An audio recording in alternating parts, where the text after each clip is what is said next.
एक बड़ी प्राचीन कथा है, शायद तुमने कभी पढ़ी हो तो भी तुम समझ ना पाए होगे, क्योंकि वो कहानी इस ढंग से कही गई है कि उसे अज्ञानी पढ़ें तो मनोरंजन समझें,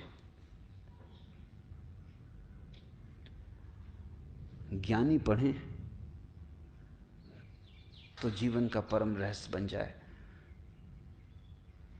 तुमने बैताल पच्चीसी का नाम सुना होगा। तुम कभी सोच भी नहीं सकते कि वो भी कोई ज्ञानियों की बात हो सकती है, बैताल पच्चीसी। पर इस देश ने बड़े अनूठे प्रयोग किए हैं। इस देश ने ऐसी किताबें लिखी हैं जिनको बहुत तलों पर पढ़ा जा सकता है, जिनमें परत दर परत अलग अलग अर्थ हैं, जिनमें एक साथ 2, 3, 4 और 5 अर्थ दौड़ते रहते हैं, जैसे एक साथ 5 रास्ते चल रहे हों, पैरेलल, समानांतर। तो जिसकी जो सुविधा हो, एक छोटा बच्चा भी बैताल पच्चीसी पढ़ के प्रसन्न होगा और परम ज्ञानी भी पढ़ के प्रसन्न होगा। खोजी को मार्ग मिल जाएगा, पहुंचे हुए को मंजिल की प्रतिभिज्ञा होगी। जो नहीं खोजी, नहीं पहुंचा हुआ है, उसके लिए सिर्फ चित्त का मनोरंजन होगा, वो भी क्या कम है, थोड़ी देर को मन बहलाव हो जाएगा। बैताल पच्चीसी की पहली कथा है। 25 कथाएं बड़ी अद्भुत हैं, लेकिन पहली तुमसे कहता हूं। पहली कथा है कि सम्राट विक्रमादित्य के दरबार में एक फकीर आया। सुबह का वक्त था। रिवाज के अनुसार लोग सम्राट को भेंट चढ़ाने सुबह सुबह आते थे। उस फकीर ने भी एक जंगली सा दिखाई पड़ने वाला फल सम्राट को भेंट किया। सम्राट थोड़ा मुस्कुराया भी। इस फल को भेंट करने के लिए इतने दूर आने की जरूरत भी क्या थी, लेकिन फकीर है, फकीर के पास कुछ और हो भी नहीं सकता, तो उसने स्वीकार कर लिया। पास में बैठे वजीर को वो देता जाता था जो भी भेंट आती थी, उसने उसे दे दिया। ये क्रम 10 वर्षों तक चला। वो फकीर रोज सुबह आता और रोज वही उसी तरह का फिर एक जंगली फल ले आता। 10 वर्ष, और रोज सम्राट वजीर को फल दे देता। न तो उसने कभी पूछा, क्योंकि सैकड़ों सुबह भेंट लेने वाले देने वाले लोग थे, फुर्सत भी ना थी, समय भी ना था, और इस फकीर से पूछने जैसा भी कुछ नहीं लगा। पर एक दिन पास ही सम्राट का पाला हुआ बंदर भी बैठा हुआ था, और सम्राट ने वजीर को फल न दे के बंदर को दे दिया। बंदर ने फल खाया और उसके मुंह से एक बहुत बड़ा हीरा जो फल में छिपा था नीचे नीचे गिर गया। सम्राट तो चौंका, इतना बड़ा हीरा तो उसने देखा भी नहीं था। वजीर से कहा कि बाकी फल कहां है। वजीर ने ये सोचा था कि जंगली फल है, पर फिर भी उसने सोचा कि सम्राटों के पास संभल के रहना पड़ता है, तो एक तलघरे में वो फेंकता जाता था, क्योंकि फलों का करोगे क्या, जंगली थे, खाने योग्य भी नहीं लगते थे, स्वाद भी ठीक नहीं था। तलघरा खोला गया, भयंकर बदबू से भरा था, क्योंकि सारे फल सड़ गए थे, लेकिन उन सड़े हुए फलों के बीच हीरे चमक रहे थे। ऐसे हीरे कभी सम्राट ने देखे नहीं थे।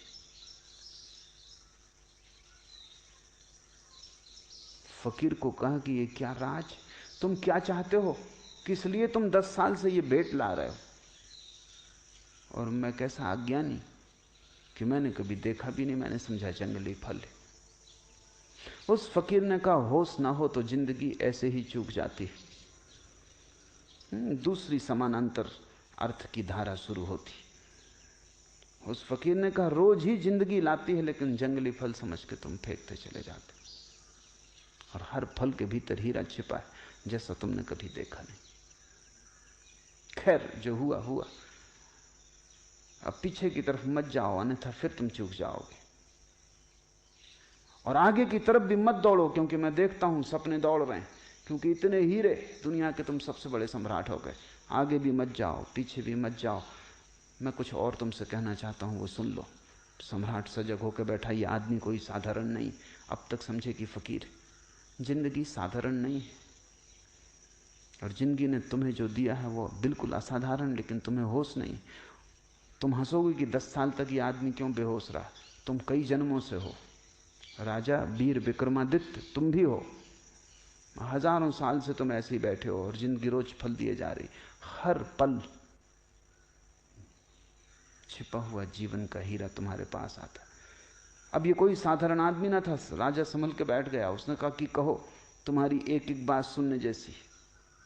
उसने कहा कि मैं 10 वर्ष से आ रहा हूं इसी प्रतीक्षा में कि किसी दिन तुम जागोगे, क्योंकि मैं एक ऐसा आदमी चाहता हूं जो वीर हो, वो तुम हो। इसलिए विक्रमादित्य का नाम है वीर विक्रमादित्य। सिर्फ 2 आदमियों को भारत ने वीर कहा है, एक महावीर को, एक विक्रमादित्य को।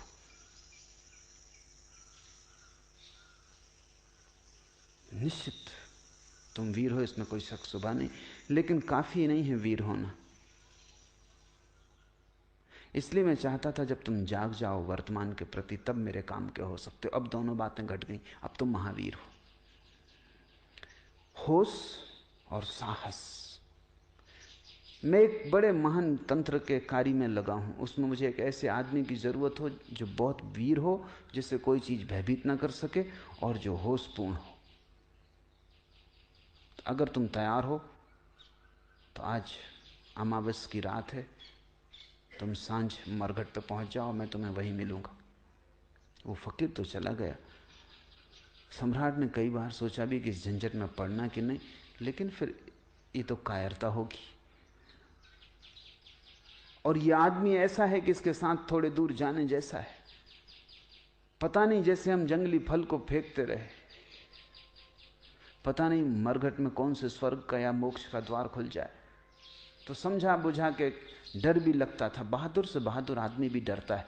तुम ये मत सोचना कि सिर्फ कायर डरते हैं, डरते तो बहादुर भी हैं। फर्क क्या है बहादुर और कायर में?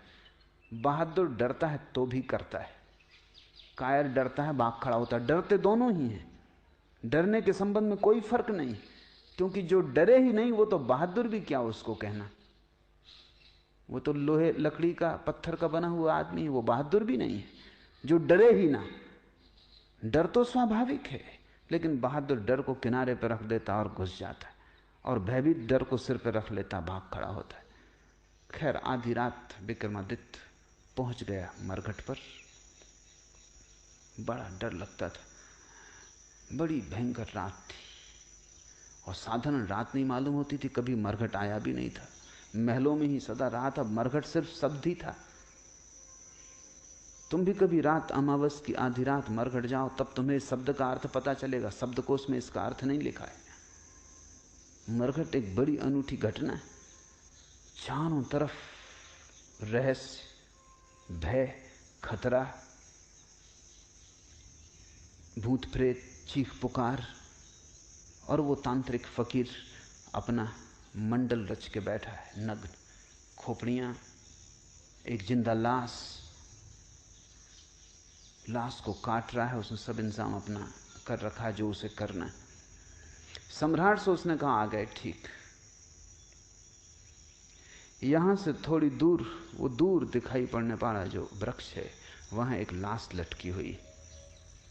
तुम्हें उस लाश को वृक्ष से उतार के ले आना है, लेकिन ध्यान रखना,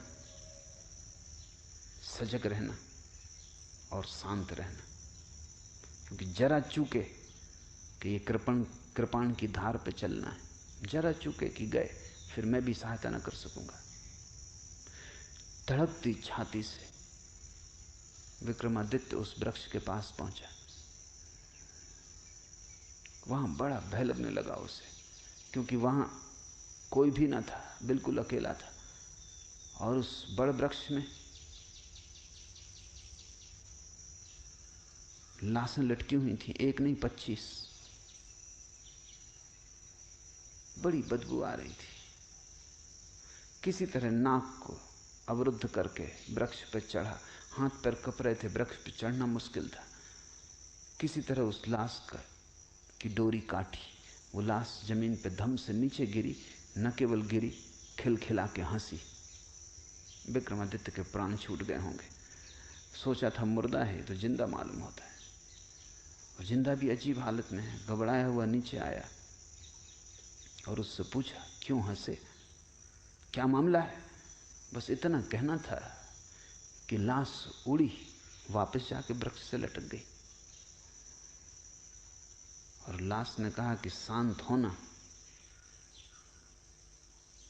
तो ही तुम मुझे उस फकीर तक ले जा सकोगे, तुम बोले, चूक गए। दोबारा लाश को काट के नीचे लाया। बड़ा मुश्किल था चुप रहना, क्योंकि जब आदमी को भय लगता तब वो कुछ बोलना चाहता, बोलने से भी थोड़ी राहत मिलती। गीत गुनगुनाने लगता है, थोड़ी हिम्मत बढ़ती, मंत्र पढ़ने लगता है, राम राम जपने लगता है, कोई सहारा चाहिए। अब बोलना भी नहीं, शांत भी रहना, भयंकर सन्नाटा और चारों तरफ मौत। शायद आदमी इसीलिए अतीत की सोचता है, भविष्य की सोचता है, क्योंकि डरता है। वर्तमान के क्षण में जीवन भी है और मौत भी, दोनों। क्योंकि वर्तमान में ही तुम मरोगे और वर्तमान में ही जीते हो। न तो कोई भविष्य में मर सकता है, न भविष्य में जी सकता है। तुम भविष्य में मर सकते हो, जब मरोगे तब अभी और यहीं वर्तमान के क्षण में मरोगे। आज मरोगे, कल तो कोई भी नहीं मरता। कल तो मरोगे कैसे, कल तो आता ही नहीं। जब मर नहीं सकते कल में, तो जियोगे कैसे? कल का कोई आगमन ही नहीं होता, कल है ही नहीं। जो है वो अभी और यहाँ। बोले कि चूक जाते हो, सोचे कि चूक जाते हो। बड़ा कस के उसने अपने को रोका। आदमी बहादुर था। मुर्दा नीचे फिर से काट के गिर पड़ा। भयंकर खिलखिलाहट की आवाज आई, छाती कँप गई। नीचे उतरा, मुर्दे को कंधे पर रखा, चलने लगा। मुर्दे ने कहा, सुनो, राह लंबी, रात अंधेरी, और तुम्हारा बोझ हल्का करने के लिए एक कहानी कहता हूं। ऐसी पहली कहानी। उसने कहा कि 3 युवक थे, ब्राह्मण।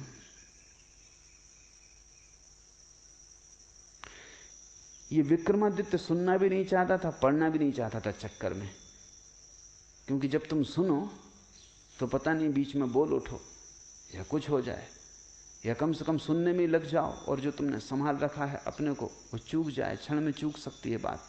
मगर इससे नहीं कहना भी ठीक नहीं, क्योंकि नहीं कहते ये लाश उठेगी और फिर वृक्ष पर चढ़ना पड़ेगा, फिर काटो। तो वो चुप ही रहा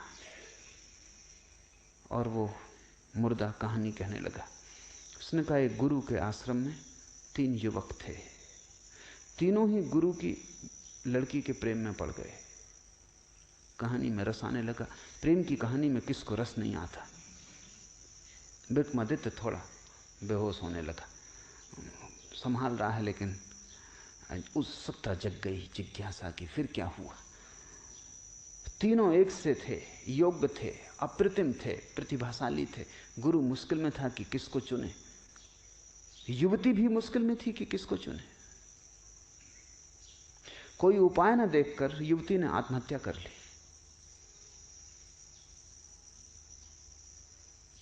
कोई रास्ता ही ना मिला और ये 3 के बीच वो बड़े द्वंद्व में घिर गई। और तीनों चुनने योग्य थे और मुश्किल था किसको छोड़े। और जानती थी जिसको छोड़ेगी वही जीवन भर पछतावे का कारण रहेगा। 2 को छोड़ना ही पड़ेगा, 3 से तो विवाह हो नहीं सकता। बड़ी अड़चन थी, हल कोई था ना। हल न देख के आत्महत्या कर ली। लाश जलाई गई। एक युवक उन 3 में से तो मरघट पर ही उसी राख के पास रहने लगा, उसी राख की धुनी रमा लेता और वहीं बैठा रहता। दूसरा युवक इतने दुख से भर गया कि यात्रा पर निकल गया अपना दुख भुलाने को। घूमता रहेगा संसार में, अब बसना नहीं है, क्योंकि जिसके साथ बसना था वही ना रही। अब घर नहीं बसाना, वो परिव्राजक हो गया, एक फकीर भटकता हुआ आवारा। और तीसरा युवक किसी आशा से भरा हुआ, क्योंकि उसने सुन रखा था कि ऐसे मंत्र भी हैं कि अस्थि पंजर को पुनरुज्जीवित कर दें। तो उसने सारी अस्थियां इकट्ठी कर ली, रोज उनको गंगा ले जाता, धो के साफ करता, फिर ले आकर रख लेता, उनकी रक्षा करता कि कभी कोई मंत्र का जानने वाला मिल जाए। वर्षों बीत गए। जो घूमने निकल गया था यात्रा पर, उसे एक आदमी मिल गया जो मंत्र जानता था। उसने उससे मंत्र सीख लिया, मंत्र का शास्त्र ले लिया, भागा। अब डरा, वो घबराया कि पता नहीं अब अस्थि पंजर बचे भी होंगे, क्योंकि वो तो कभी के फेंक दिए गए होंगे। लेकिन आके आश्वस्त हुआ, अस्थि पंजर बचाए गए थे, उनको संजो कर रखा था उसके साथी ने। उसने मंत्र पढ़ा, वो युवती पुनरुज्जीवित हो गई, पहले से भी ज्यादा सुंदर, मंत्र सिक्त, उसकी देह स्वर्ण जैसी, अभी अभी ताजी, जैसे कमल का फूल अभी अभी खिला हो। फिर कलह शुरू हो गई, क्या वो किसकी? अब तक सम्राट भी भूल चुका था कि वो क्या कर रहा है, और ये सुनने में लग गया था, जैसा तुम सुनने में लग गए।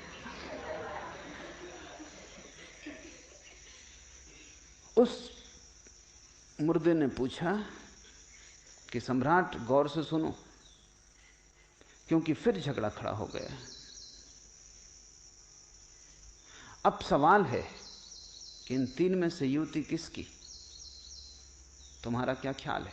और अगर तुम्हारे भीतर उत्तर आ जाए, और तुमने अगर उत्तर न दिया तो तुम इसी क्षण मर जाओगे। हाँ, उत्तर ना आए कोई हर्जा नहीं। बड़ा मुश्किल है उत्तर का ना आना। आदमी का इतना बस थोड़ी है अपने मन पर। कोई बुद्ध पुरुष हो तो ना आए, ठीक है, सुन लिया प्रश्न, उत्तर ना आया, कोई हर्जा नहीं। विक्रमादित्य बड़ी मुश्किल में पड़ा। उत्तर तो आ रहा है, बुद्धिमान आदमी था, तर्कनिष्ठ था, समझदार था, शास्त्र पढ़े थे, तर्क साफ था। अब वो बड़ी मुश्किल में पड़ गया। उसने कहा कि बोल, अगर उत्तर आ रहा है तो बोल, अन्यथा इसी वक्त मर जाए। तो उसने कहा उत्तर तो आ रहा है, इसलिए बोलना ही पड़ेगा। उत्तर मुझे ये आ रहा है कि जिसने मंत्र पढ़ के युवती को जगाया वो तो पिता तुल्य है, उसने जन्म दिया, इसलिए वो विवाह नहीं कर सकता, वो तो कट गया। जिसने अस्थियां संभाली और रोज गंगा में स्नान कराया वो पुत्र तुल्य है, कर्तव्य है, सेवा, उससे शादी नहीं हो सकती। प्रेमी तो वही है जो धूनी रमाए, राख लपेटे, भूखा प्यासा मरघट पी बैठा रहा, न कहीं गया न कहीं आया। विवाह तो उसी से। लाश छूटी, जाके वृक्ष से फिर लटक गई, क्योंकि ये आदमी बोल गया। ऐसी 25 कहानियां चलती।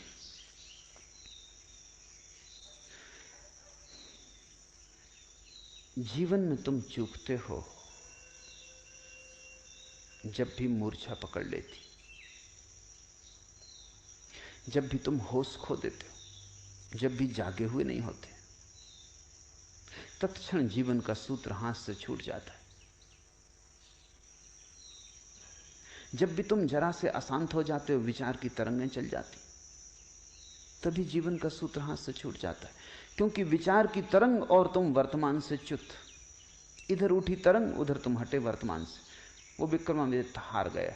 वो फिर ऐसी 25 कहानियां चलती हैं पूरी रात, और हर बार चूकता जाता है, हर बार चूकता जाता है। 25वीं कहानी पर संभल पाता है। हर कहानी में ज्यादा हिम्मत बढ़ती है, साहस बढ़ता है, ज्यादा देर तक रोकता है, ज्यादा देर तक विचार की तरंगें नहीं कंपित करती। 25वीं कहानी आते आते कहानी चलती रहती है। विक्रमादित्य सुनता रहता है, भीतर कुछ भी नहीं होता। जीवन एक तैयारी है, यहां बहुत कुछ है तुम्हें उलझा लेने को। बाजार है पूरा, मीना बाजार, वहां सब तरफ बुलावा है, उत्सुकता को, जिज्ञासा को, मनोरंजन को। प्रश्न है, विचार की सुविधा है, सोच विचार का उपाय है, चिंता का कारण है, सब तरह के उलझाव हैं। अगर तुम इस सारे संसार से ऐसे गुजर जाओ जैसे विक्रमादित्य उस मरघट से बिना बोले चुप और जागा हुआ 25वीं कहानी पे गुजर सका, तो ही तुम वर्तमान क्षण की अनुभूति को उपलब्ध होगे।